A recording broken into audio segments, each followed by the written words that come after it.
The Passionate Leader, because leadership without passion is just a title. Meeting. We got a collapse in the garage. Get the squad back equipment in here. We got an I-beam gone to a firefighter. Get that out, urgent, transmit a second along. This is where titles end and leadership begins.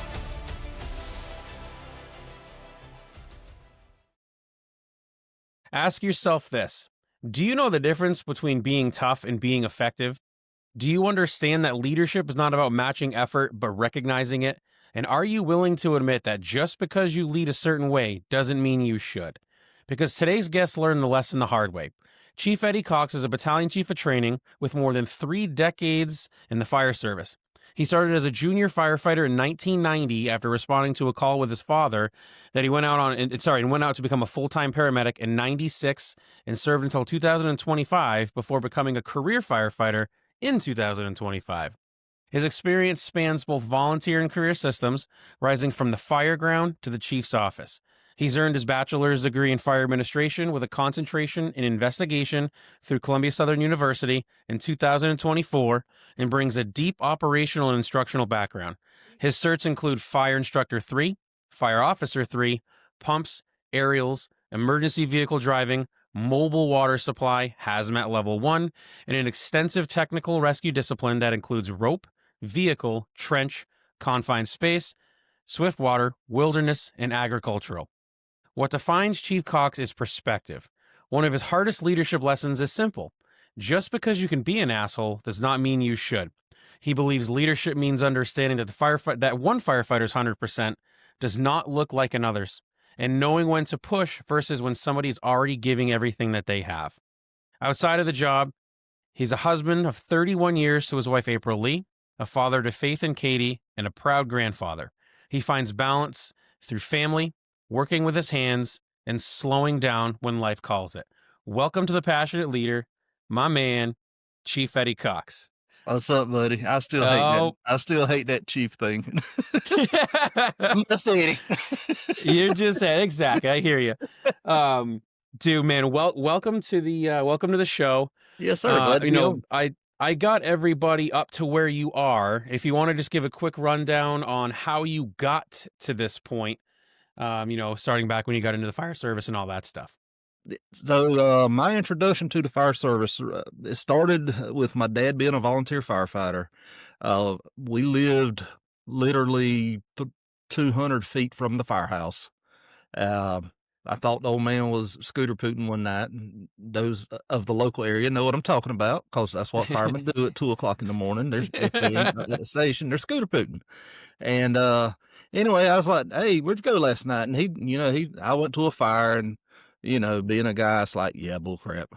So I asked him if I could go with him. I was 15 years old or so, and he's like, "You really want to go with me?" I'm like, yeah. I didn't know what I was getting into, and so that very next night, he woke me up about 2:00 in the morning. "Hey, boy, get up, we got a fire." And I'm like, "Well, okay." So threw some clothes on, rode with him on the truck to the call, and my introduction to the fire service was, this was 1990, 1991, and he says, we pulled up, and he puts his coat on. He says, "Hey, when I tell you to pull this lever, doing tank to pump Frank, and Jesus, I love tank it. fill, circulating water, and and I see my dad working a fire by himself until help gets there." Of course, this is 1990, in County, South Carolina, and he's going to town. He's working, and the bug bit me that day. Mm. After that day, I was like, "Dad, this is what I want to do." That was 1990. This is 2026. I was that when I turned 18. I got married when I was 19. My wife's a registered nurse. She's making really good money. I'm working at the grocery store making $6 an hour, so it kind of hurt the ego a little bit. And I was like, I can't wait until I'm 21 to go to work at the fire department. Dad's like, "So when you find a job that you love doing, you're no longer working. It's something that you love."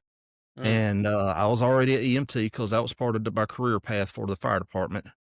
Even with my volunteer department that I was on, I started, like I say, I started as a junior firefighter. Turned 18, took EMT fresh out of high school, and I was like, I can at least go to work and learn how to be a good EMT, and mm, that's how I got started as a paramedic. And after about 9 years, 10 months, well, as an EMT, and I transitioned to a paramedic, and my belief was, a good basic will save a paramedic every day of the week. So I took pride in my basic skills. And then it's like, I'm sitting here pumping on grandmom's chest, and it really, I can do more. I'm not, mm, helping enough. And so I ended up, swallowing that pill and took the paramedic course, and, um, got my state certification, ended up getting my national registry paramedic. We won't even go on into that detail for your Ohio listeners. mm. Anyway. About almost 10 years in, I realized, I needed to get out of EMS, and, I was in the right place at the right time. Had a paramedic student riding with me who happened to be the fire chief where I'm at now. Mm. His name is, Chief Mike Cox. No relation, unless my granddaddy on my daddy's side was a Rolling Stone, which he may have been, I don't know, but no relation that I know of. And, Chief Cox was riding as paramedic student and just looked at me and it's like, "Man, you really don't like your job anymore." And I said, "Chief," I said, "I need something new." Mm. You know, I was already, I had my card for my Ohio folks. My Got to give it to my Ohio folks, and I had my card and had my paramedic, and we were the fire department was transitioning to a paramedic level, hopefully with a transport service to the fire department. And he's like, "Hey, I'm looking for a firefighter paramedics. You fit the bill." Da da da. So, um, th- I started as a firefighter one here, and 20 years later, I've been the training chief for the last 5 years. Mm. I've worked my way up through the ranks. Never served as a captain, never served as a lieutenant. I went straight from as a master firefighter to a battalion chief, um, overseeing training. But training, my passion at one point in time was really training the young firemen how to be old firemen. I love that aspect. Um, but I'm to the point where I'm not on the truck anymore. I know Yeah. there's just better there's better personnel out there. I still interject every bit I can. One of my duties is overseeing training, making sure that guys, have the I'm not gonna say the latest and the greatest, but quality training to make sure that they're able to go home at the end of the day. Well, I love it. Um, so the need to go from, paramedic up to, the firefighter side, was it just, you knew it was time when, calls were starting to wear on you, or was it just you still, had that opportunity to jump into the firefighter boots? Uh, my passion was always the fire side. When I started at EMS, it's the newest, shiniest toy. It's like a job. I'm making good money. Mhm. Start off with, it wasn't a job. It was kind of a passion. And I went into that aspect of it just like I am with the fire side. But after about 5 years, looking back at it now, talking to people, I realized that it was probably some post-traumatic stress. I don't like talking about stuff like that a lot. Just Sure. dealing with calls, and it wasn't the calls dealing with people, so it may not have been stress, the post-traumatic stress. It was just dealing with jackasses, if I can say. Yeah, Um, amen. Yep. EMS is like a meat grinder. Our Mm. EMS folks in our area, my hat's off to them. Some of them think I still hate EMS, and I have nothing wrong. I have no hardship with EMS. It's just like law enforcement. Everybody wants to be a firefighter. When they can't, they're a paramedic or a police officer. So, Yeah, that's awesome. I do have to say, You probably see me look down at my phone a few times, not to cut the momentum off. I'm apparently doing a live fucking podcast right now. So you're getting the I listen, John last week was my John last week was our first long episode. Mhm. So you're going to be my first apparent fucking live episode. Hey, I like it live. I like So live and unscripted and I unfiltered, and we talk from the heart. brother, I the only thing I do hope is that this actually does record so we can still get it onto the platform. And if it doesn't, well, that sucks for everybody else, I guess. They they miss getting to hear a hillbilly redneck from South Carolina talk. Dude, amen. That's too funny. I clicked a button earlier when I was playing around, and I think I inadvertently hit the go live as a default. But hey, we're gonna go with it and see what happens. Um, Excellent. yeah, I mean, so how long were you a firefighter before you jumped into the training officer, realm of the world? Um, Career wise, 15 years. Mm, And one of the things that I think helped me a lot with that was just the desire to teach young firefighters how to be old firefighters. yeah, Coming up in the era of we we had a lot of great firefighters that were mentors for me. sure, But the dynamic of being able to deal with generational differences, I guess I'm a Gen X. A lot of these guys were Gen X. And so when I come on board, it was when I come on board with the fire department, it was like I'm not the fresh meat, so to speak. So, I was already rotten at the core. But a lot of the new generation coming in, they were different. And the senior guys and the officers were all, um, we're going to do it this way because we told you to, not sure, because, not a reason why. And, a lot of the new generations like, well, why do we have to paint hydrants? Why do we mm, have to, um, test hose? Why do we do pump test on trucks and stuff like that? And it's not a bad thing. It's they're asking all this so that they know for themselves to be better at the job.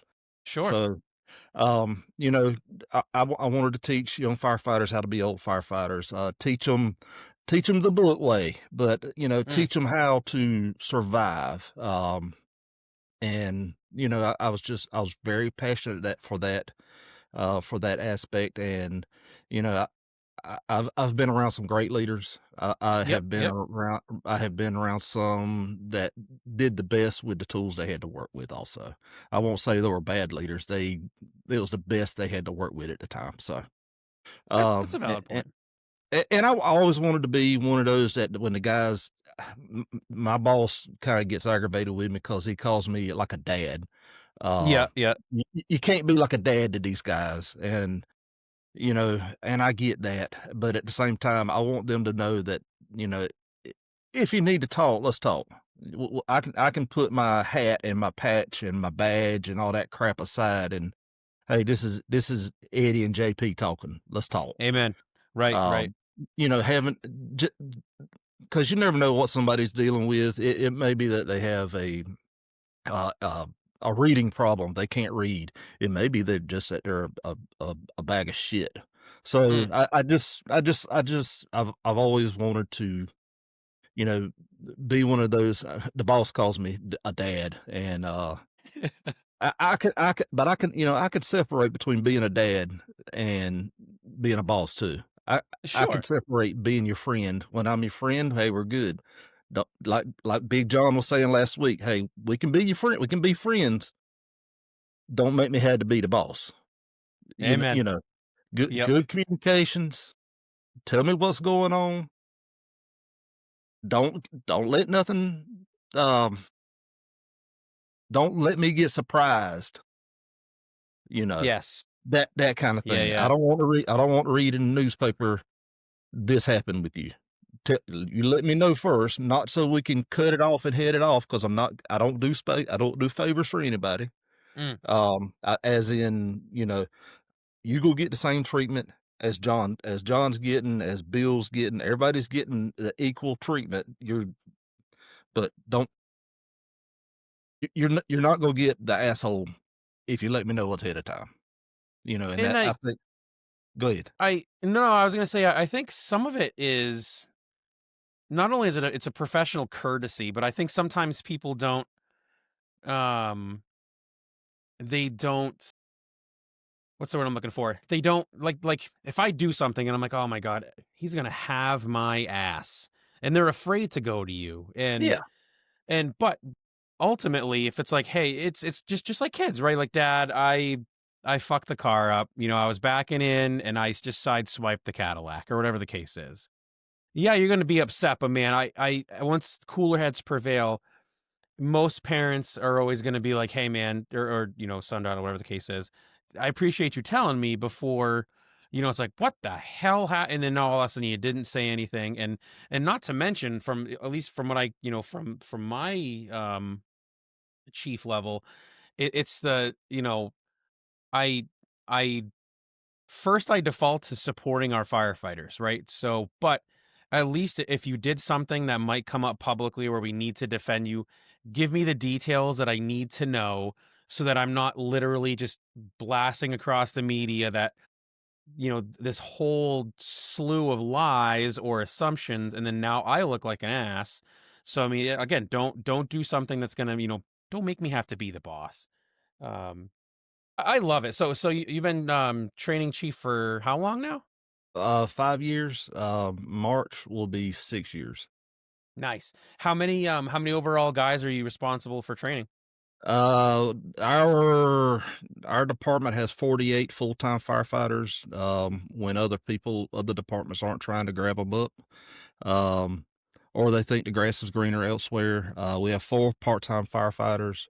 So there's 52 firefighters that I oversee the training and that's from officer training to hazmat to recruits. Pretty much EMS. Mm, Y you know, training for our fire investigations team, training for our fire life safety education specialist. If it's something that the fire department does, I'm usually in the process of either doing the training myself or bringing in guest instructors to do the training or um, looking at classes that would be beneficial for the guys mhm. and gals. We've got three I call them girls, 3 girls that work at the department. They're all jam up. Um, that's a little bit of everything. Oversee Yeah. our confined space training, our swiftwater rescue training, where we had to do yearly swim test and yearly skills to stay proficient. We have a problem with swift water around here when the hurricanes come through. So, which is Yeah.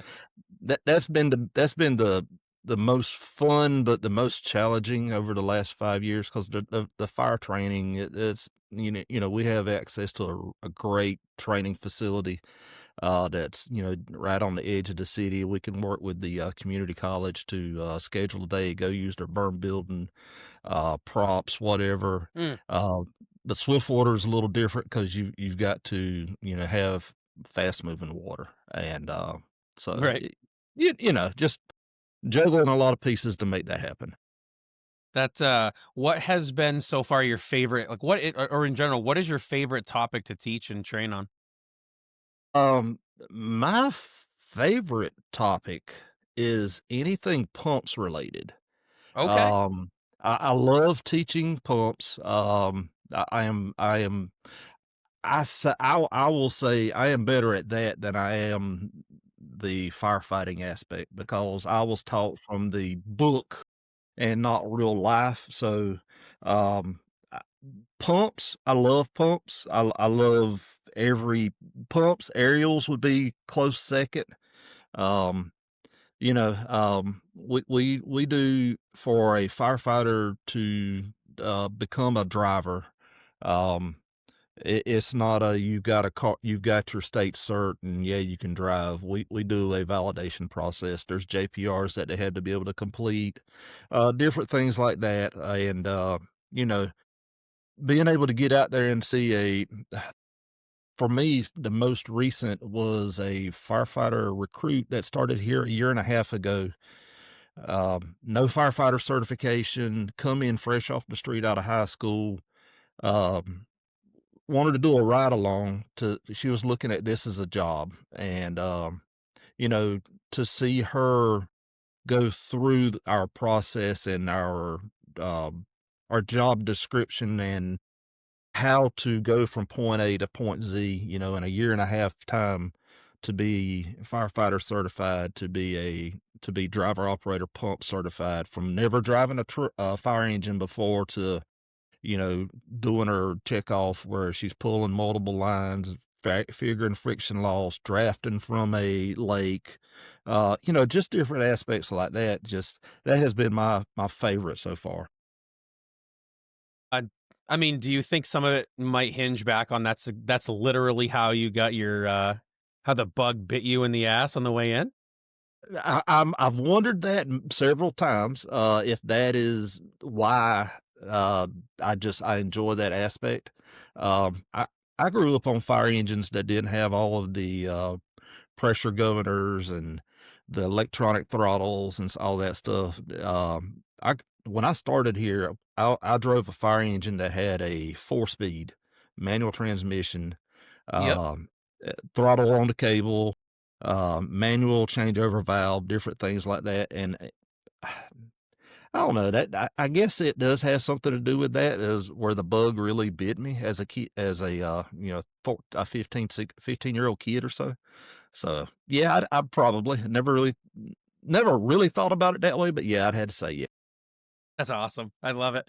Um I mean, 'cause I'm not gonna lie. I mean, train or pumps, and I think for me, it's and I've always when I we teach our driver CDL driver class up here because we're we are our so our firehouse and station requires everybody have a CDL to operate a fire truck, and I know most every state in the union is kind of a has the rule out there. Well, it's an emergency vehicle, so there's an exemption.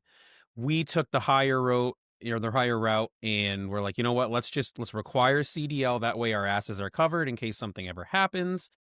Because heaven forbid, we go and roll a truck and somebody gets hurt or killed, or we hit somebody and they get hurt or killed, or even nowadays with such a litigious community or society that we have, a simple rear end job, somebody might be like, oh, that's a firefighter, that's a fire truck, they have money, and they go after the fire department and they're like, you know what, the hell with it. Let's name JP as the operator of that truck. And they're like, oh, he didn't have his CDL.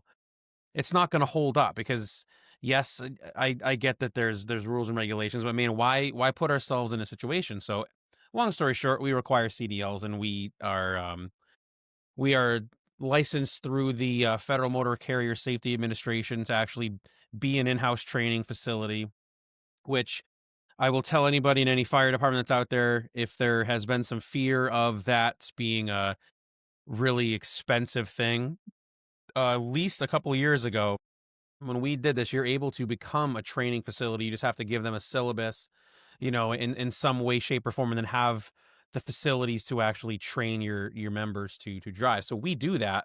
And man, one of the biggest things I teach when we do it is how, I mean, the driver really is, if you look at the hierarchy in every position on the fire grounds, including all the chiefs and all of the nonsense safety officers, incident commanders, if you don't have yourself a good chauffeur that can drive the truck and pump the shit out of it, you're not going to have a good call.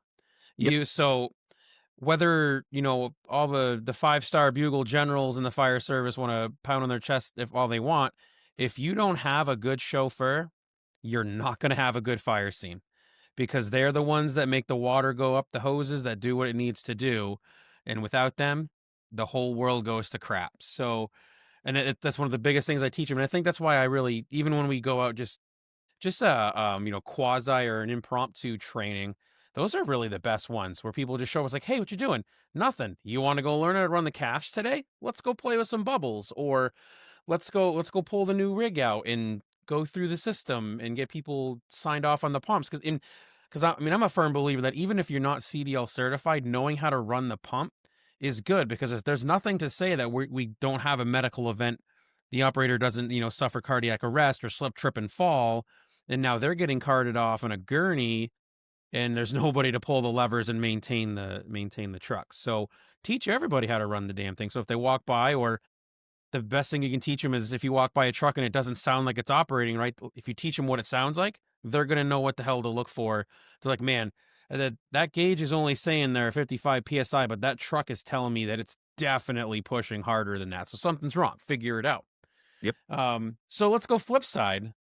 And it's kind of a loaded question, and it might, I'm not trying to, set up for anything like that, but what is probably one of your least favorite ones to train? Subject subjects, Yeah, yeah, yeah. in fire service related subjects. Um, Anything, I suppose. What the hell? I guess I wasn't specific. I might as well play around with it.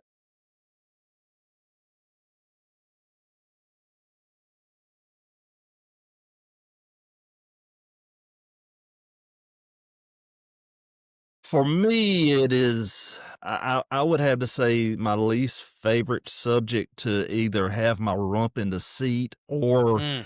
to help teach is, and it's a very important component, but it's the fire life safety education component. Um, eh, between that and having to sit through an inspections class, though, Oh, for level 1 inspector, level 2 inspector, stuff like that, yeah. and like I say, they are very important. Um, but to have my rump in that seat, and one of the components that I'm responsible for is the fire life safety education component for my department is, getting the message out and coordinating for events and stuff like that. But it to sit there and to teach someone else about it, or it's just nothing I have a passion for. Fair enough.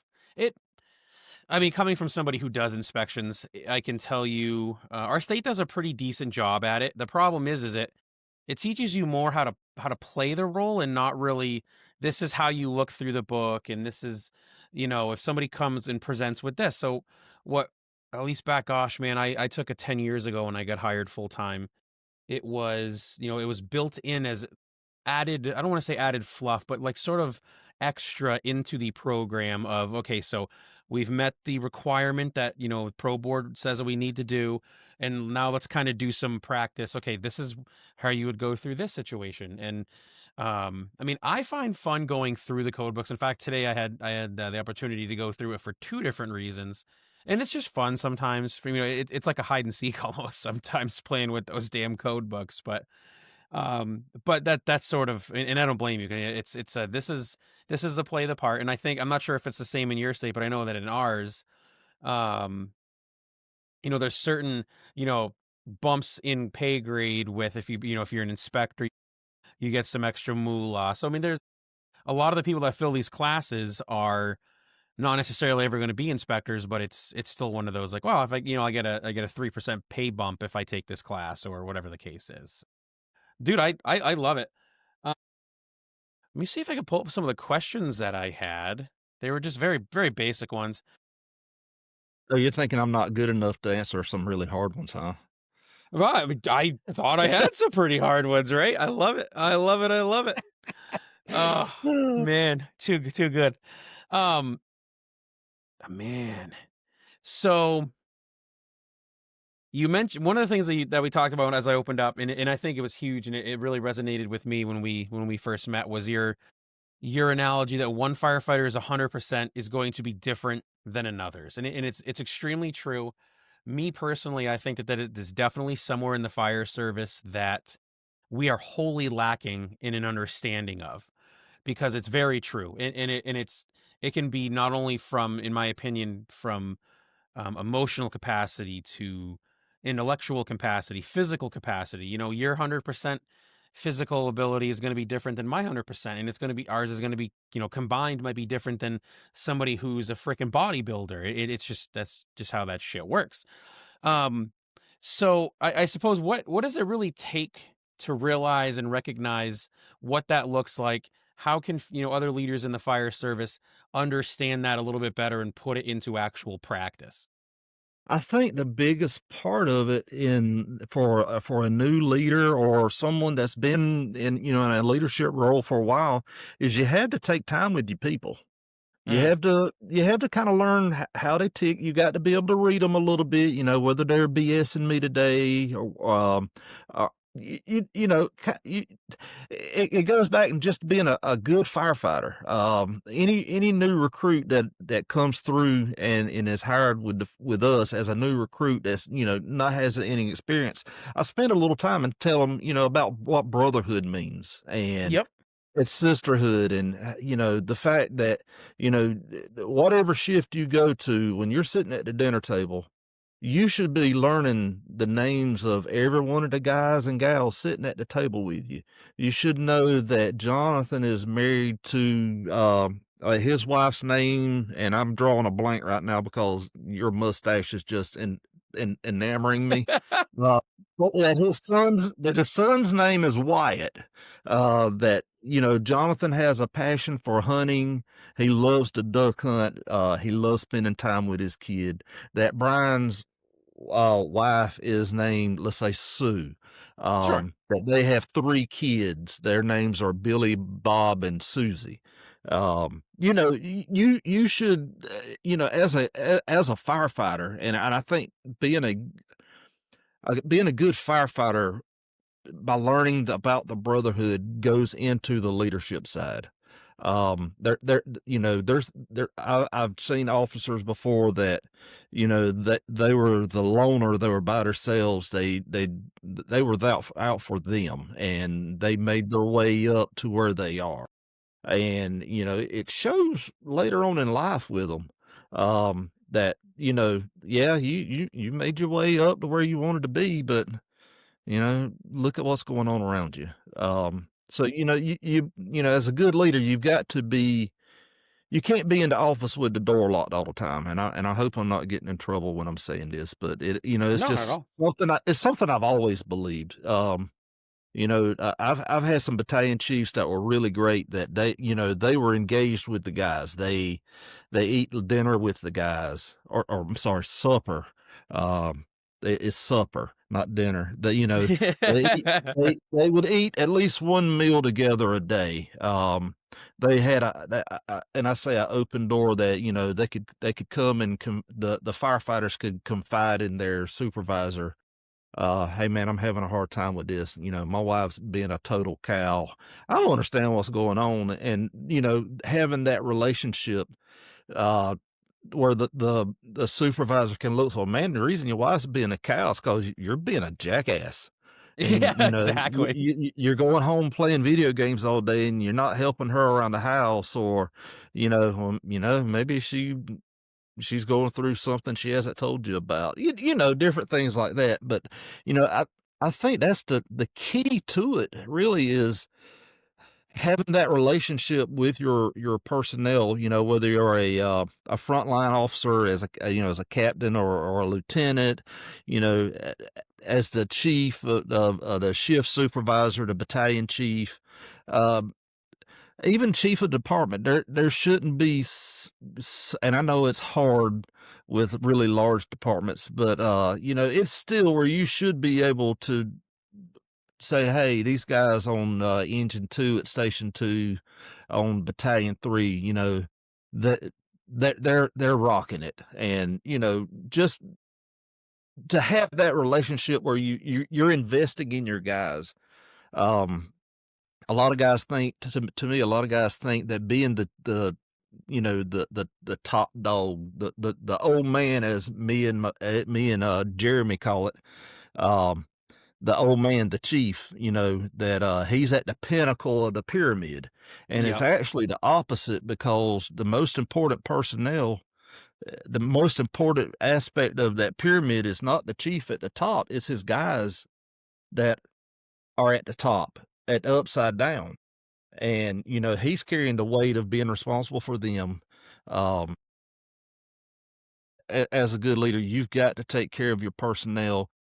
And that means sometimes, pull them in the office and say, man, you being a jackass. Mm. To me, that's the biggest part of it, is just having that relationship. And I know a lot of us grew up with, oh, you're supposed to separate yourself from the guys. I'm still of the belief that it's like the cartoon, the guy wearing the shirt and he's got the badge and says, "You gonna respect me because of this." Yeah. All right. It just you can't be that way. Respect is earned. I'm gonna respect the position, Mm, but respecting position doesn't mean as much to me as respecting the person. I respect my boss because number one, he's a lot younger than I am.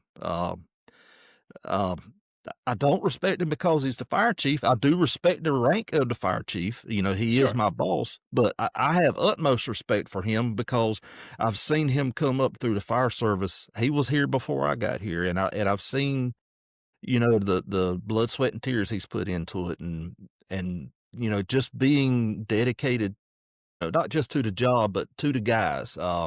Behind his rough exterior, that he tries to portray, he's really a softy. So I'm hoping he's gonna listen to this and be like, "That jackass." I'm trying not to give his secrets away, but yeah, I mean,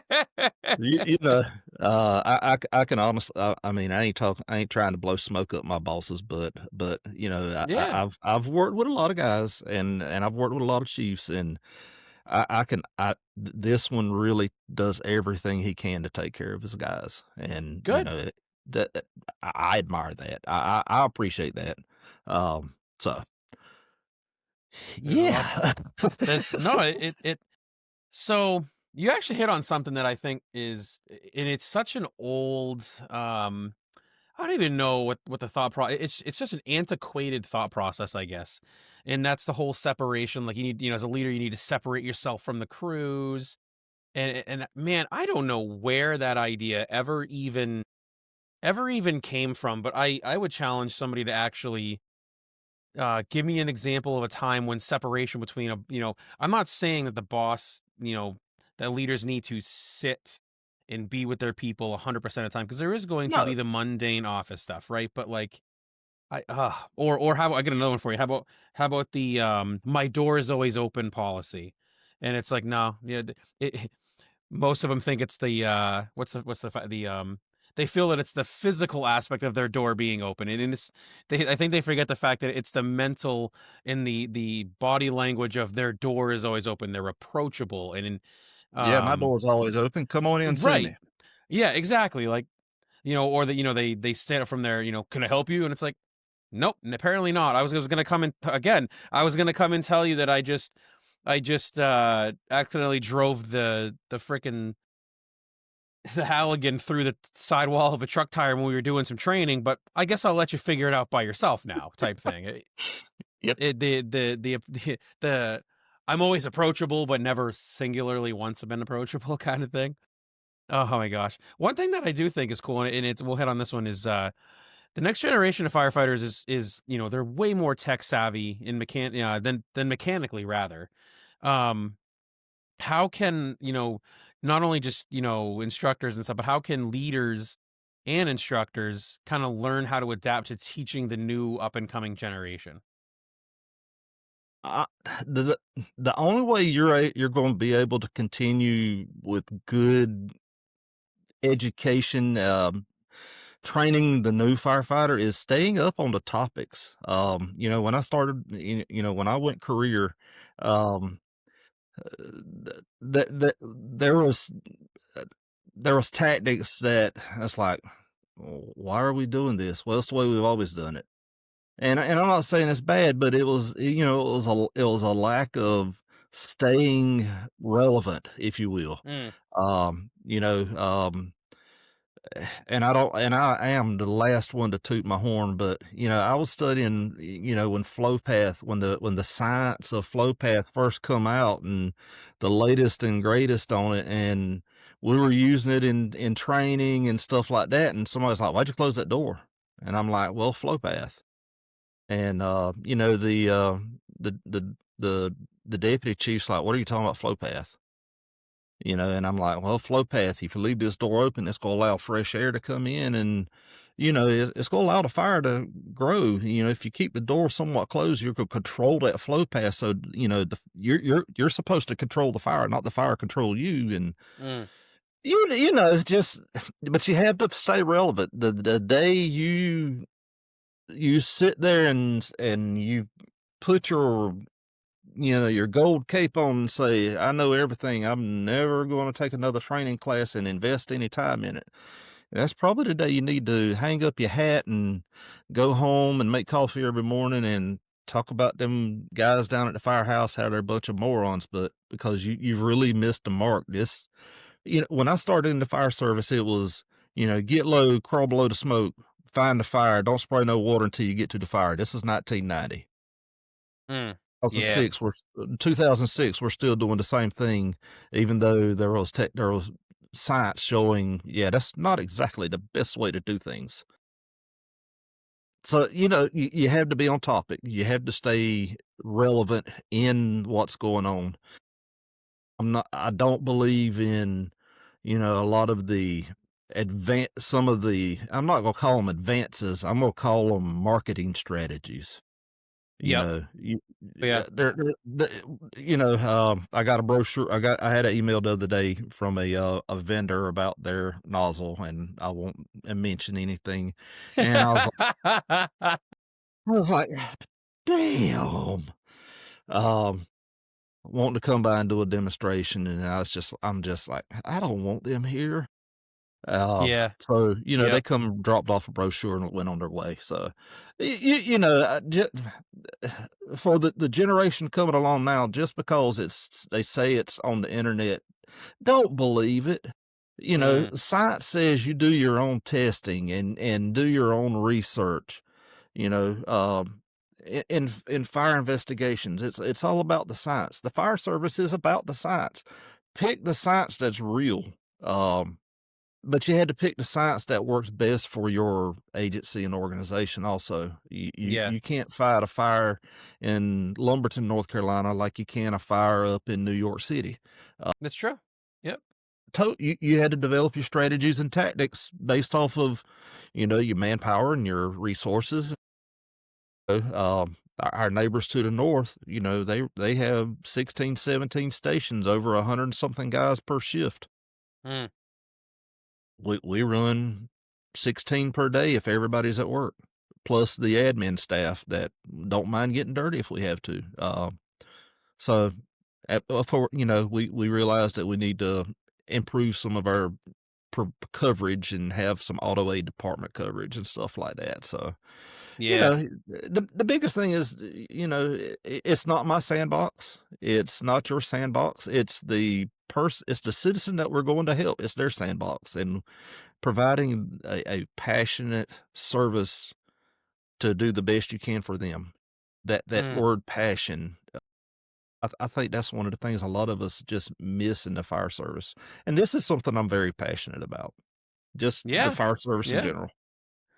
Well, there's no doubt about it, because I think, there's a lot to be said about it. We'll hit on the vendor thing really quick, and not the vendor, but and you're spot on, brother. I mean, I'm not afraid sometimes to go toe to toe with, flashy things, and there are certain things out there that I feel that within certain applications, everything has a home.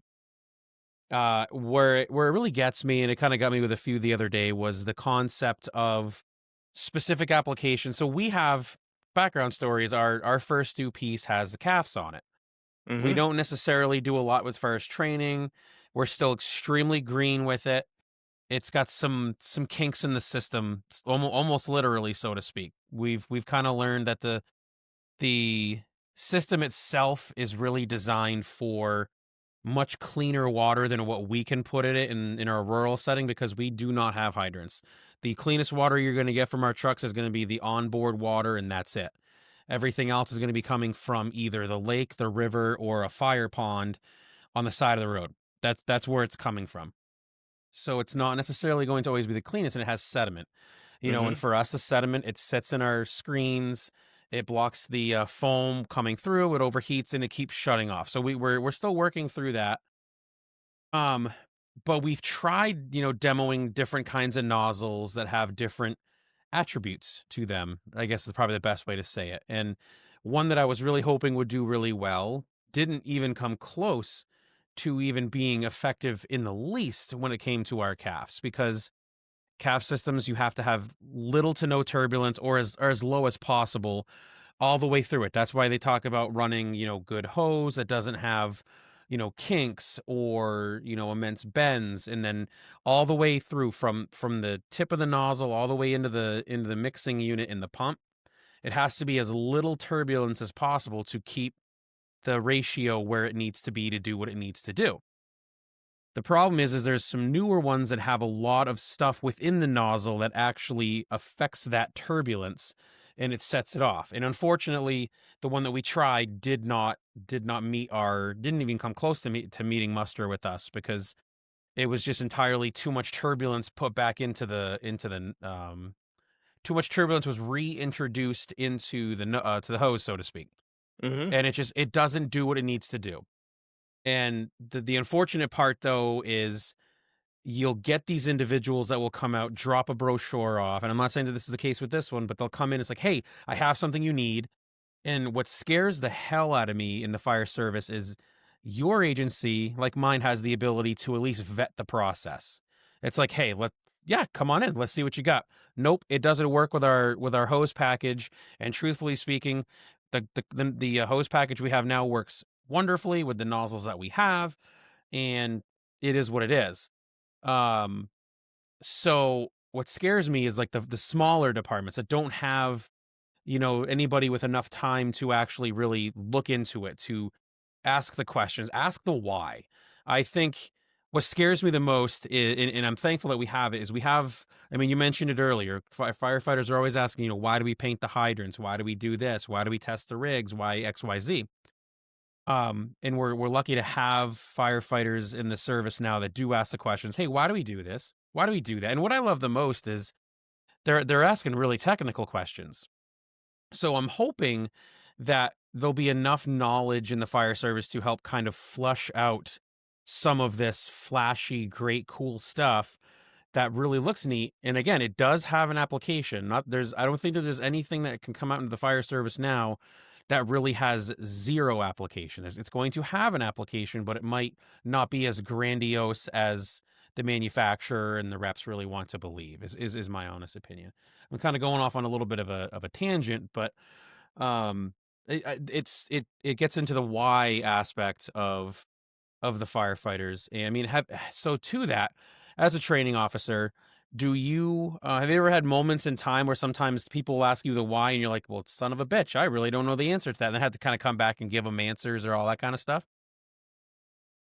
I look at our guys all the time, and this is just a idiism that I look at guys all the time and say, "Look, I'm not perfect. I don't know Mm, everything. I might be able to, I might be qualified by the state of North Carolina to teach all these classes. That just means I'm an idiot, can pass a test and pass the practicals. That's all that means." When I taught firefighter and a lot of the other curriculum, um, on the regular, I would have people ask me all the time. I have guys at work ask me all the time, and one thing I try not to do is to bullshit them. mm, yep. I try to the guy that taught my fire instructor class to become a fire instructor, he that was one thing he hit on, is like, don't BS the guys. If you don't know, tell them you don't know. Don't give them wrong information, but just look at them and say, "Hey, I don't know, but you know what? That's a good question. I'm gonna research this a little bit." And, that's kind of what I do. Mm, Now if I know it, and I'm gonna stick by what I know unless you prove me wrong. If I'm the least bit not sure, I really don't know. So, and that's I I try to tell people my word is my bond. So, that's all I've got. Daddy wasn't a yeah, billionaire, so he didn't yeah. leave me a mansion and all that stuff. My word is all I got. That's all I'm gonna have when I go to the grave, and Mm. I want my word to mean something. So, that's really, I really try not to BS people. Now, if I might pull hey, you know why all those brown cows over on that hill eat more than those black cows? No, no, why? Well, there's more brown cows over there. I might BS with them a little bit here and there. Uh, you know, but when it's something on topic that's, we're covering in instruction or whatever, I I try to just be straight up with them. I don't know. Dude, yep. Let's research it. So, Yeah. Oh, I think there's a lot to be said about that. I dude, and joking around in the firehouse is super fun. We had, gosh, back before my time as a full time firefighter, I used to work for DPW, and we're out doing picture that, dude. It's pouring like hurricane force winds, pouring. So of course, if you're a DPW, those kind of days are usually hop in the truck and go check catch basins to make sure that the roads aren't flooding or whatever the case is. So we drive by a farm, and the guy who's with me, he looks over at the farm and he sees all the cows laying in the field. And he looks at me dead in the eyes and he goes, JP, it's going to rain today. And mind you, it is pouring to beat the fucking band. And I'm like, oh, really? Like what tells you that? And I mean, the wipers are literally, they're just going to town. And he goes, yeah, my mom always said when the cows were laying down, it was going to rain today. And I'm like, all right. All right, power of deduction. I go. Well, I said based on that logic and the wipers that cannot keep up with how hard it's raining right now, I think Mama was right.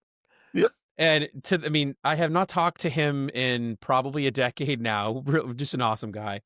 But to this day, every time I drive by a farm and I see cows laying down, I'll look at Shawnee and I'll be like, it's gonna rain today. But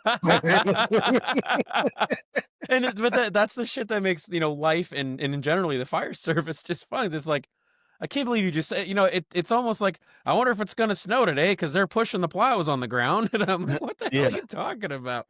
Exactly. Oh my God. But one thing you did hit, right, is the and it's more of your humility when you referred to, not BSing with people.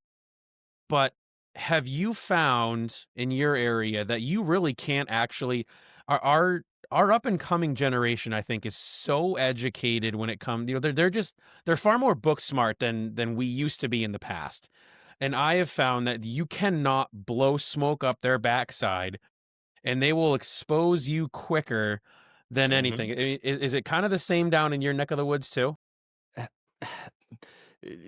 The the firefighter coming into now for us, like if they're already, they've got their certification and stuff like that, eh, they're gonna call BS. A new recruit that's coming through that has no experience, yeah, you can BS them some, but I don't cross that path, especially when it comes to firework, the job. But yeah, so like, to the generation coming through now, they're able, it's almost like they got a filter, and Yeah. they can, just, they're like, oh, he's so full of crap. Yeah, he has absolutely no idea what he's talking about. So yeah, I would have to say, now there's some, I love we have what's the word, a menagerie of different personalities, which is what Sure. makes the firehouse awesome. Yeah. And we have some that come through and they are so book smart, and they can recite to you the friction loss formula, and the expansion of propane is 270 times to 1. But when you ask them a simple question like, well, where are we getting the water from out the truck for the truck? And they're like, oh. So there's different levels of smart. There's the life experience smart, and then there's the book smart. And part of what we have to do is, look at each person and what are strengths and weaknesses, and where do we need to help mold them into the firefighter we want them to be. Yeah. No, to the menagerie of different people, I guess. So given I feel that we're in a pretty cool area in the fire service because there's some that are coming in that are so drastically different than the ones that are on their way out. More so, I feel probably in the volunteer side because you have ones that are just they've just been ingrained and entrenched in their firehouse and their culture. What is one thing? I mean, from you for for teaching that you can see that you'll miss teaching some of the older guys that you might not be able to kind of give to the newer guys. Uh, w- when we're when I've got a older guy in a class, so to speak, he's got life experiences. If say he's on a volunteer fire department and he's like, my goal before I get out to fire service is just to get my firefighter certification. He may not have that piece of paper, but man, if he was an active member of that department, there's life experiences that he can help give and provide. And Hmm. and just be able to pass it on to the new guy, that's really gonna be one of the big things that I miss on. I miss, when I do decide that I'm no longer an instructor, so to speak. I think to I'll got every aspect of my life, I I teach in some way, shape, or form. Um, with my kids, I taught them how to fish. I taught my oldest daughter how to fish and how to hunt. The baby girl was too involved with Barbies and fingernails and fashion.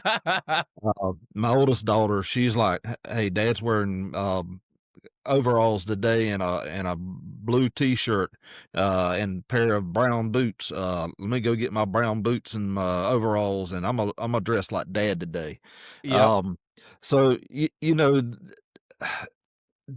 just to be able, just not having the ability to tell those old stories and being them Mm, being able to share letting the old guy share with the young guy, yeah. that's gonna probably what I miss the most.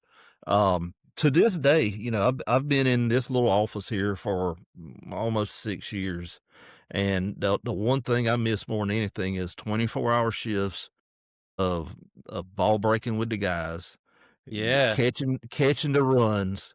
Um, I was as master firefighter, I was on the ladder truck. The last truck I was assigned to was our ladder, and to beat the engine to the fire, because it's got the new driver on it that's not really up on the streets and stuff like that to get there before they do. Hmm.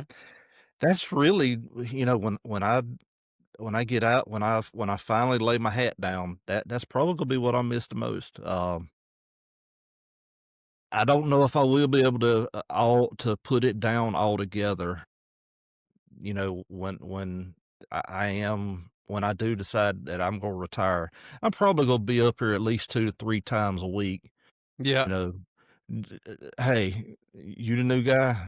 Yeah, go fix me a cup of coffee, I earned it." And then you know, Yeah. and Yeah. then just sit Exactly. down and just talk with the new guy about the job and just, "Hey, how's it going?" And because that's kinda my personality. Yeah. Of course. 10 years ago, that wasn't my personality. Mm. Working through things. So, there's some guys that, you may do a podcast with. I think me and you talked about one of them off screen that he'll tell you there was a time that, in sign language, we know what that is. And, Yep. I'm still one, but I do it because I choose to. Then I just was. Um, Yep. a lot Yep. of things I've learned over time, and I guess age will kinda not slow you down, but make you realize what's really more important is you don't have to be a dick all the time. Yeah. There is. There's a lot to be said about that. I think. We talked about at the very beginning, opening of the show. Was you kind of realizing how to, they don't have to be a dick if you're, if you're open for it. What was there kind of a precipice where he's like, okay, where you really opened your eyes, like, man, I don't. I don't want to be a, perpetual asshole my whole life. It really started for me when one of the reasons I left EMS is I got to where I hated everybody. Okay. Yep. And like I say, part of that's from a stressful job. Sure. Without a doubt. Part of it might had to do with the fact that, I was in a house full of estrogen with 2 teenage daughters and a wife. There's a ton of sad. Yeah, yeah, and, and it kinda bled over into work a little bit where it just Yeah. the guys would come in and I was drinking the Kool-Aid of, this is our house and you're not gonna come in and tell us that we gonna change everything because you think it's a better way. Mm. I really was drinking that Kool-Aid hard.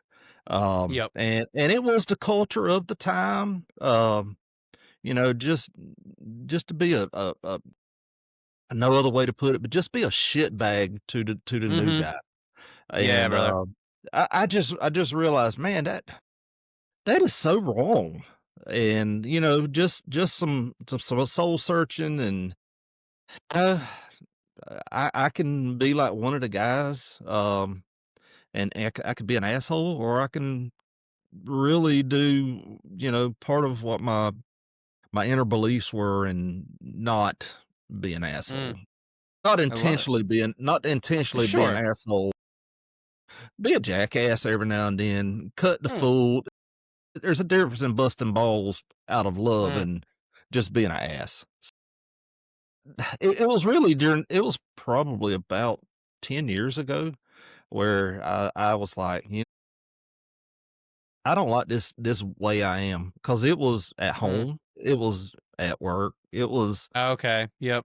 yeah, I mean, it was all of the above.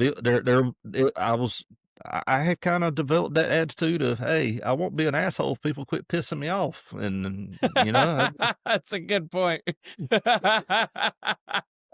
maybe part of it's my upbringing. My That's my dad's philosophy to this day is, hey, if people don't piss me off, I won't be an asshole. I'm like, but Dad, people are I going to mean, piss you off. They're controlling you, and that was part of it. mm, Is I was letting people pull my strings just right, just to get me to fire up, and yeah. you know, some maturity. You know, Hell yeah. Yeah. 10 years ago, I was 40 years old. I thought I was mature. Yeah, no, not hardly. Uh, you know, some of my friends will say I'm still not mature. I, as you know, I just love having a good time. Amen. Right. And dude, we do not have very long on this beautiful place that they call Earth. And if we're gonna spend it all being miserable, then take me at 15 years old, right? But I mean, I'm gonna make the damn best of what I have Yep, left here. yep. Yep. Amen. Uh, So, oh, on go your ahead. live the other night, that was one of your questions about coming in, burning, come in, burn up, uh, Mm, versus coming I don't know if in, I say that. kind of safe and sound. And that's where I had a little disagreement with some of the guys. And Sure. for me, I want to live life to the fullest. I don't want to live life safe. Yes. When I reach the end and my bell tolls, I want to slide in on my motorcycle sideways with my britches on fire, saying, "Wow, what a ride!" Yep. And that was explaining myself from the other night. That's why I say, Mm, don't come in safe and sound. That whole conversation went into, you had to take care of yourself and take care of your family. Uh, yeah, if you're not good here and here, you're no good for anybody. So that is most important. But I don't want to come in. I don't want to be a 85-year-old man walking around at the nursing home talking about, man, when I was amen.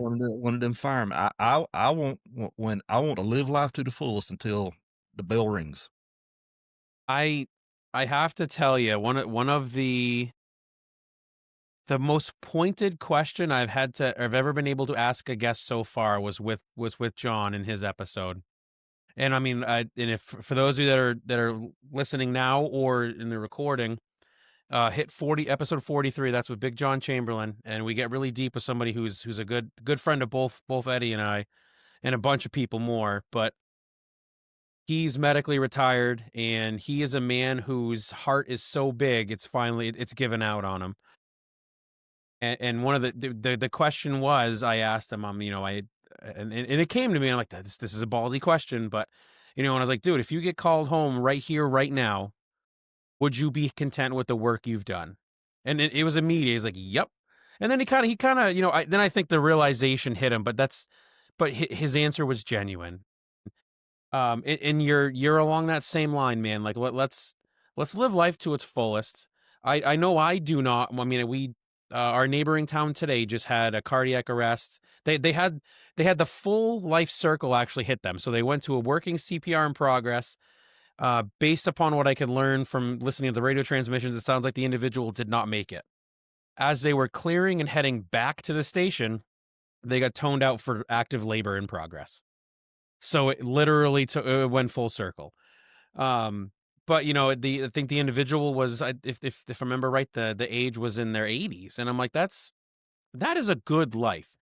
I'm 40 right now. If I get another 40 years on this place, I'd be pretty damn happy. I'd be really, really happy.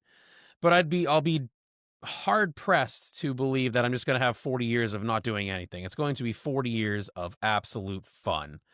And I love it. So one thing actually that you mentioned the family and stuff. So, and we kind of talked about it. I'm not sure if we did it during, when I was on with you with, Howlingans and Half Wheels or not, but, you've been married for 31 years. Yes, sir. And that is, I'm sure some days it feels like it's been a flash, and other days it's been absolute, lifetime, so to speak. Right. And honestly, for those that, they're kind of like, well, yeah, whatever, JP. In the fire service, we have one of the, if not the highest levels of divorce in any particular, category. Has there been anything that you think has been the magic potion that keeps you and April happy? Or I mean, I guess walk us through how you guys manage to work, because there's a lot of very unsuccessful marriages, and there might be some that are sort of, teetering on the edge that you might be able to give some advice to. So when I say this, and I hope my wife doesn't listen, she's not the world's greatest communicator at times.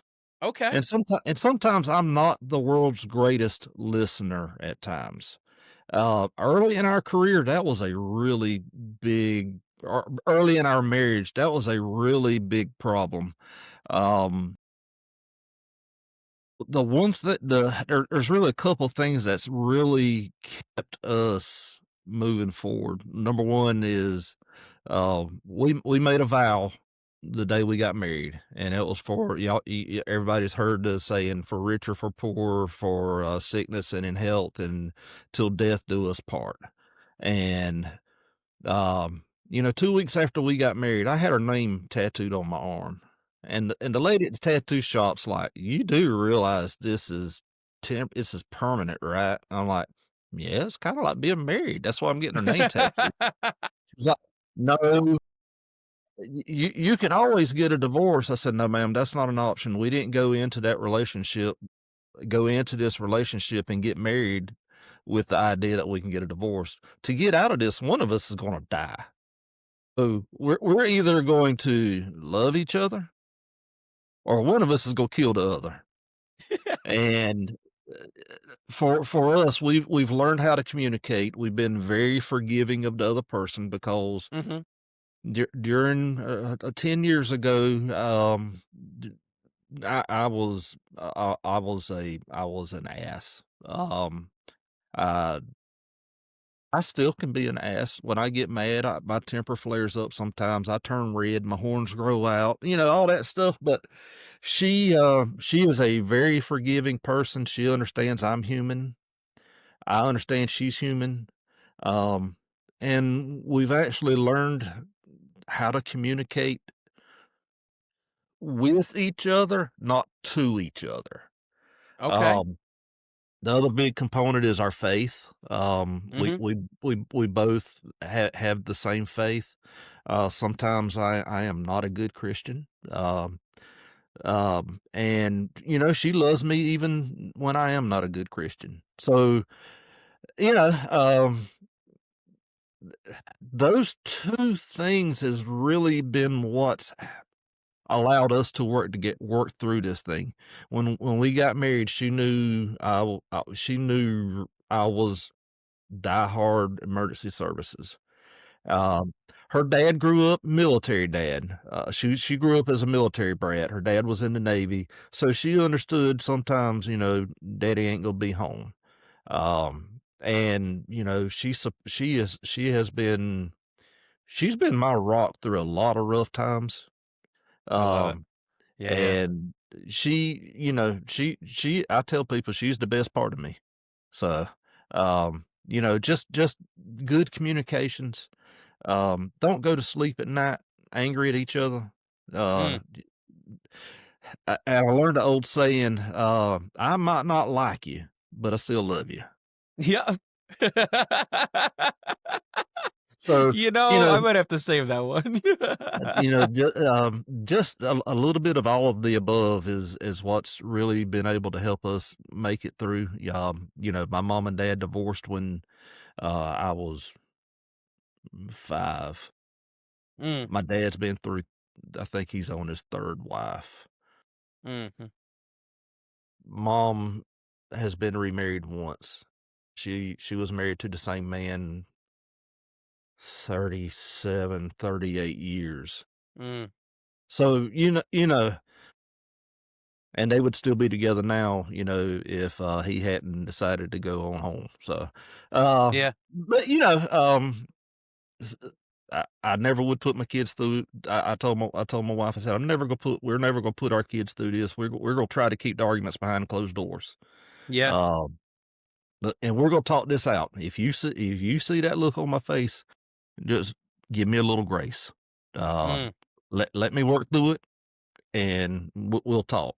And so, I hasn't been every day where it has been successful. There's been many times where I've looked back at her and said, I am so sorry that I was such a jackass the other day.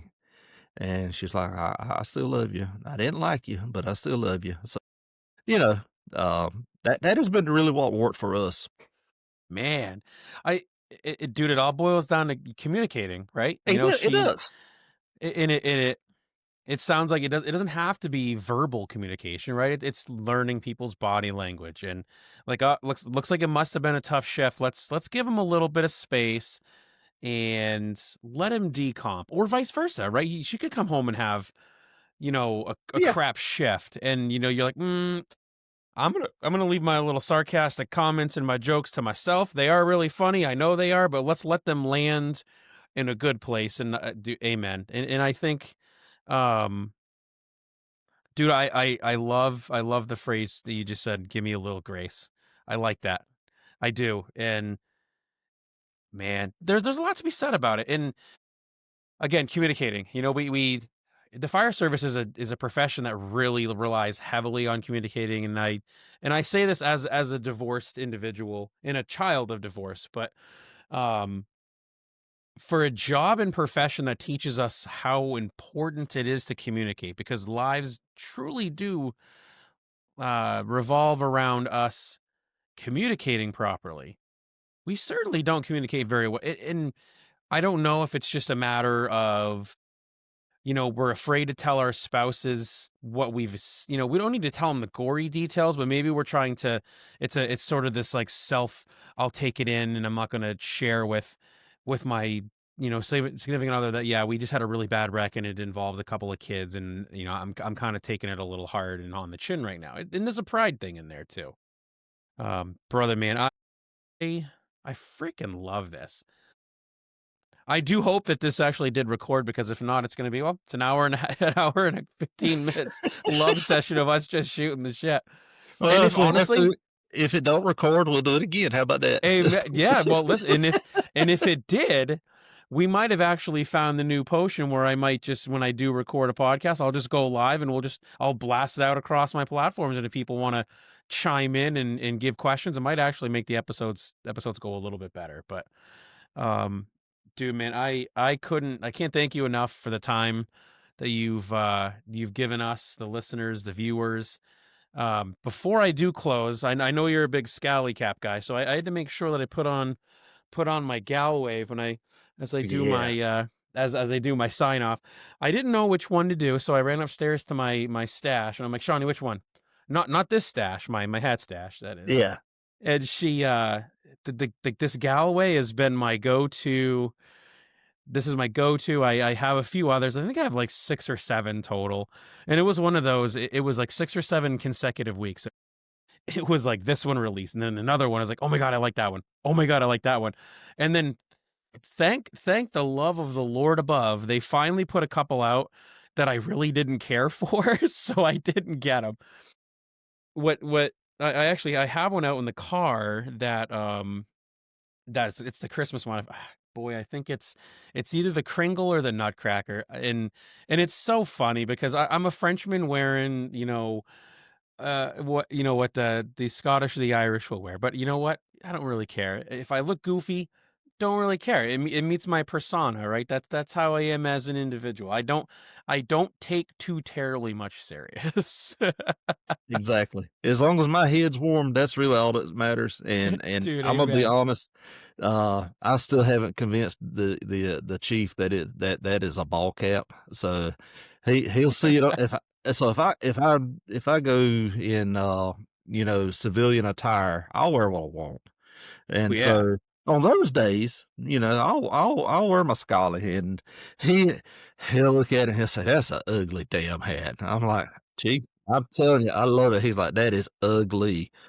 And one day I forgot and didn't have my boggin because without hair, I lose all my heat, and I didn't have my boggin, and I had that on, and he just looked at me, and I'm in uniform, and he's like, "Huh, uniform policy, huh?" And I'm like, "I forgot my boggin, chief, and my head's freezing." He's like, "Okay."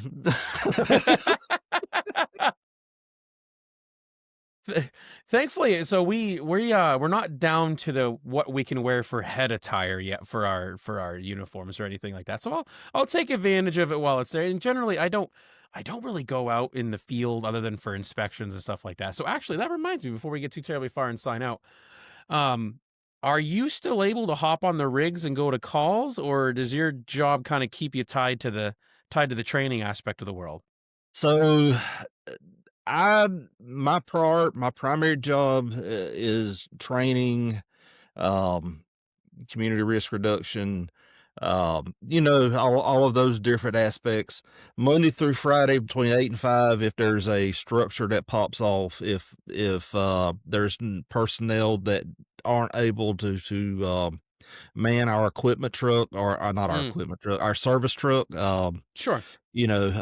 Or if there's a bad wreck, our service is our rescue also. So, myself and the logistics chief a lot of times will hop on it together and get it to the scene. Um, Gotcha. a lot of times our job is not going to be going interior anymore. I'm going Yep. to be more of the investigative, Nice. Yeah. Yeah. person, oversee the investigation. But, um, yeah, if I get a chance, I try to jump on the truck and try to get to the call. The guys know my philosophy is, if I'm having to put turnout gear on and go inside, y'all have really done something wrong. So, um, chaos stands for the chief has arrived on scene, and Yes, it and does. Yep. and I really try not to emulate that, if you will. Yes. I want to be there to support the operation. Even though, as a chief officer, you're supposed to get that Mhm. chief point. Yep, yep. I'm wanting to be involved to help where I can, but I don't want to. It, it, it's not my job to get in there to put the fire out for the guys, and Sure. I, so yeah. we jump on the truck and go as much as needed, sometimes even when we're not wanted, but, you know, when these white walls start closing in, you'll yeah, so, you know. I know I don't blame you one bit. I am fortunate enough that right now it's just the chief and myself that are the two full timers. So she hops in the buggy and I still get to ride the truck. Love it. Yeah. Um, so I'm going for surgery next week and I'll be totally out for 2 weeks, and then it'll be 4 weeks light duty at least after that. So we've already kind of worked the agreement that I guess I'll get the buggy and she gets to ride the piece. But I told her, I said flat out, I'm like, here is the deal. When I get signed off to go back 100%, I get my seat back on the rig. I don't want that damn buggy. So we'll see how it works out. I mean, it might not. We are a slower department statistically, so we might not even really get a lot of calls during the day when it's her and I. But Mhm. I'm sure, man, my luck will be the kind that we're probably gonna get bagged out for a building fire, and she's gonna get all of the heat and the work and the smoke, and I'm gonna be sitting out there holding my radio with a frown on my face.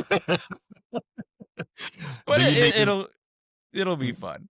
Yeah, do you need to do some refresher training with her to make sure she knows how to go tank the pump and stuff like that? I should. So she's off tomorrow, and then Monday I'll be in for just the day. Maybe I might have to take her outside for some, like I said, remedial training. Be like, okay, so this is what we do, and no, it'll be good. Oh Just man, tell her, all right, Tank the pump, Frank, tank the pump." yeah. Listen, so we have in our one of our UTVs, we have a skid unit. And we bought it used from one of the bigger city departments that's nearby because they don't get a lot of brush calls, blah blah blah. So they put, and it is not a legitimate unit. So it actually has, like, your quarter turn levers, and there's actually a labeled thing that says tank to pump on it. So one day I'm walking out and I'm giggling, and she's like, "What are you laughing at?" So I go, look at this. And she goes, "I tanked the pump, Frank." So of course, me being me, I walk back into the office. I grab my label maker and I put Frank next to tank the pump. So there it sits, dude. Like, you gotta have fun in the firehouse. Like, you really do. Or anybody actually that's around me, if they'll drop something, dude, I gotta be careful because I'm starting to do it to random strangers in grocery stores. So they'll drop something, like let's just say Shawnee's in the living room or whatever, and she drops her phone. I'll be like, "Hey, drop something," or "Can't put that there," and it's immediate, and it's become so quick and rapid that there have been a couple of times, like I'll be in the grocery store and somebody will, grab a box of macaroni noodles and they'll drop it on the floor, and immediately I'm like, "Can't drop that," or you you can't put that there, and they'll look at me like I'm an a-hole, and I'm like, "Sorry, listen, this is in it." Obviously, they'll giggle after I tell them the background story, but dude, yeah, dude. Oh man, I love it. Well, like I said, brother, thank you so much for your time. I really do appreciate Yes, it. sir. I Um, appreciate the invite. yeah, I got one more question, and then we're gonna let you go. We'll sign off. And we'll get you posted. But for the future firefighter who is listening, starting their leadership journey, or even just their journey into the fire service, what is Eddie Cox unadulterated and raw piece of advice for them? On the you mean on the leadership? They're wanting to become a leader. Uh, let's do You're both. Actually, I like that. Let's do both. you're referring to new firefighter raw unadulterated advice that I usually give to my new So recruits. let's do it. Let's go with that. I like that. Yeah, let's do So that. for the new recruit or the new hire with your local department, the best advice I can give is God give us 2 ears, He give us one mouth. You should use these twice as much as you use this in proportion. If you're on the journey to becoming a good leader, first thing you've got to do is have people skills. You have got to be able to invest time into other people. That is not you. You still can if you don't have that trait, you can learn that trait. Mm, Um, Develop patience. Um, get the whole picture before you start making decisions. hmm don't let your emotions make your decisions for you. That was me for a long time. I was a firecracker waiting for somebody to light it. Boom! Let's get it done now. And as a leader, take care of your people. Take care of your crew. Take care of your, even if you're not an officer. Leadership's not about being an officer. That's a job. Being an officer, that's a job you get paid for. You're babysitting a bunch of people. Is what you're doing. Yep. A leader is that could be the senior man at the firehouse. Mm. You know, take the time and learn your people. Take the time to when you see them doing something that's not right. If take the time to invest in your people and show them, maybe not the best way or for this situation, but it may be what's needed for here. Mhm. Just have the ability to be flexible. Don't be so rigid that this is black and white. This is on the battery. This is on the battery. This is off the battery. You can't be black and Mm. white as a leader. And you've got to read the whole context when you're deciding things. So Mm. read a lot of books from really good leaders. One of my favorite books that later on in my career when I started reading a lot, Jocko Willink. Great Mhm. books, extreme leadership.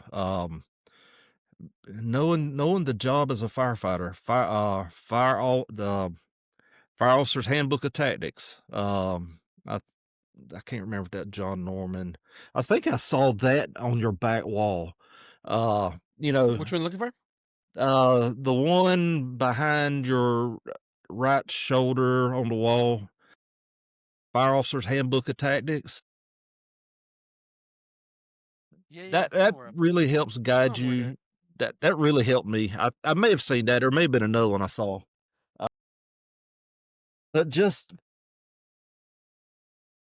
being able to have relationship and being able to communicate. If you don't know how to talk with people and read people, it's a little bit more difficult. You can that's a something you can learn. Mhm. And the biggest thing is just be straight up with people. Don't bull crap them. Just hey, I Yeah. don't know. Um, that's my raw, unadulterated thought process. I am what you see is what you see every day of the week.